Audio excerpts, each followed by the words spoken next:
500 साल पहले धरती पर विशाल जंगल फैले हुए थे। ऊंचे ऊंचे पेड़, काई से ढके तने और हर तरफ घना अंधेरा।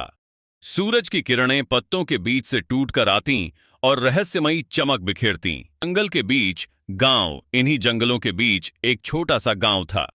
वहां मिट्टी, लकड़ी और सूखे पत्तों से बनी झोपड़ियां थीं। झोपड़ियों से धुआं उठता और बच्चे आग के पास खेलते दिखाई देते। गांव के लोग खुद ही अपने घर बनाते थे। बड़े तनों को खड़ा करके ढांचा खड़ा करते और फिर दीवारों पर मिट्टी लगाते। छत सूखी घास और पत्तों से ढक दी जाती। जंगल से भोजन लाती औरतें, गांव की महिलाएं सुबह सुबह टोकरी लेकर निकलतीं। वे जंगल से फल, कंदमूल और जंगली फल एकत्र करतीं। कई बार वे शहद और औषधीय जड़ी बूटियां भी ढूंढ लातीं। गांव के पुरुष शिकार की तैयारी करते।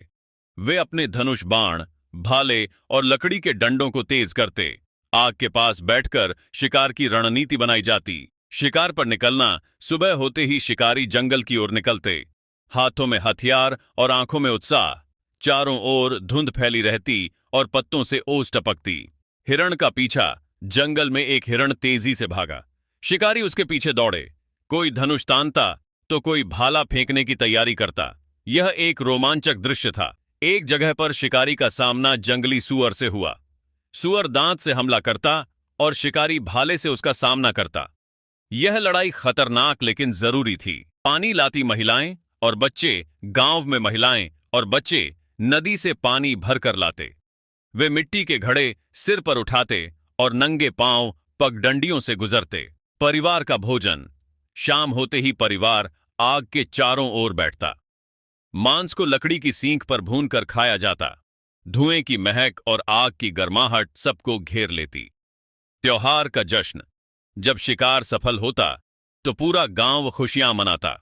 आग के चारों ओर लोग नाचते, गाते और अपने देवताओं को धन्यवाद देते। संगीत का रंग। गांव के युवा लकड़ी और जानवरों की खाल से बने ढोल बजाते।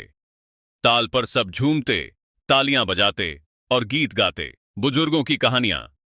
रात को बच्चे आग के पास बैठते। बुजुर्ग उन्हें वीरता की कहानियां सुनाते।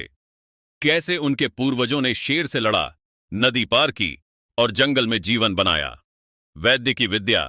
कभी कभी कोई बीमार हो जाता, तब गांव का वैद्य जंगल से लाई जड़ी बूटियों से इलाज करता। मिट्टी की झोपड़ी में वह मंत्र और औषधि दोनों का प्रयोग करता। तूफान का खतरा।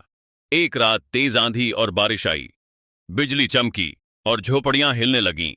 लोग अपने घरों को बचाने के लिए पत्तों और लकड़ियों को दबाकर पकड़ते। बाघ का हमला। कभी कभी गांव के पास बाघ आ जाता। उसकी दहाड़ से गांव कांप उठता। शिकारी मिलकर भालों से उसका सामना करते।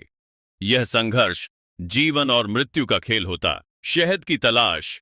बच्चे और युवा पेड़ों पर चढ़कर शहद निकालते। वे धुएं का इस्तेमाल करके मधुमक्खियों को भगाते और मीठा शहद इकट्ठा करते।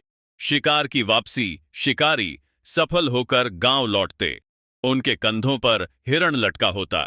पूरे गांव में उत्साह फैल जाता और बच्चे खुशी से दौड़ पड़ते।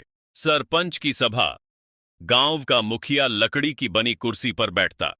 लोग उसके आसपास इकट्ठे होकर सलाह लेते।